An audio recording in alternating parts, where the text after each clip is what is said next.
Certains sont très étonnés. Comment après si peu de temps, il est debout et il prêche encore? Parce que j'ai toujours cru ce que je prêche. J'ai jamais été un perroquet. Je ne suis pas un prédicateur perroquet qui annonce des choses qu'il ne croit pas. Les prédications que j'ai prêchées m'ont relevé.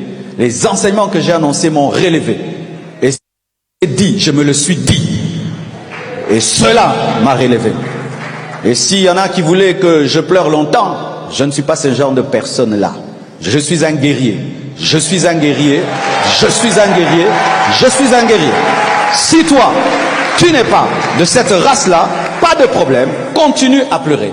Mais moi, je suis un guerrier. Je l'ai toujours été. Le temps que tu passes à pleurer, tu ne verras pas les flèches du diable. Il faut essuyer les larmes pour bien voir. Il faut essuyer les larmes pour bien voir.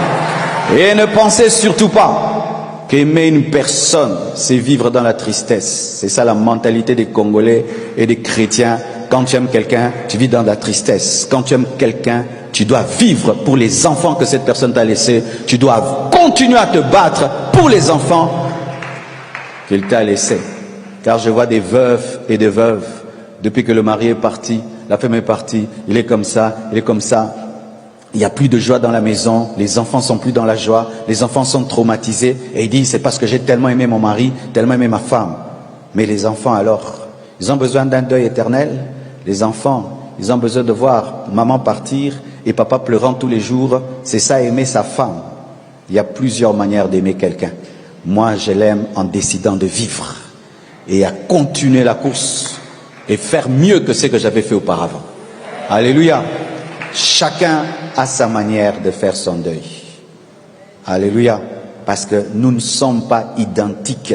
Chacun sa personnalité, sa formation et sa révélation de Dieu.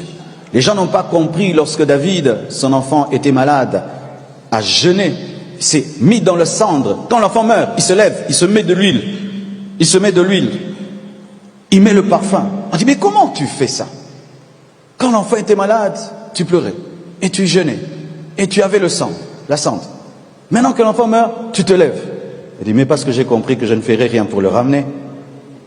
J'ai jeûné parce que je pouvais ramener l'enfant. Maintenant que je ne peux plus rien faire, je dois continuer. C'est un verset biblique. Tu penses que si tu t'attristes toute ta vie, ça va ramener la personne? Ça va te donner une maladie de cœur. Ça va te donner une maladie d'estomac. Et puis vous allez mourir à deux. Et les enfants seront orphelins de père et de mère. Ainsi j'aimerais parler à tous les veufs, à toutes les veuves qui ne font que pleurer. Ça fait des années et des années. Tu as assez pleuré comme ça. Et tu n'as pas prouvé au monde que tu as aimé ton mari ou ta femme. Seul Dieu sait. C'est ça ces choses-là, de vivre devant les gens pour prouver qu'on a aimé. L'amour c'est à l'intérieur. 3 ans de pleurs, 4 ans de pleurs, au point où tu as vieilli et tu penses que c'est ça la volonté de Dieu.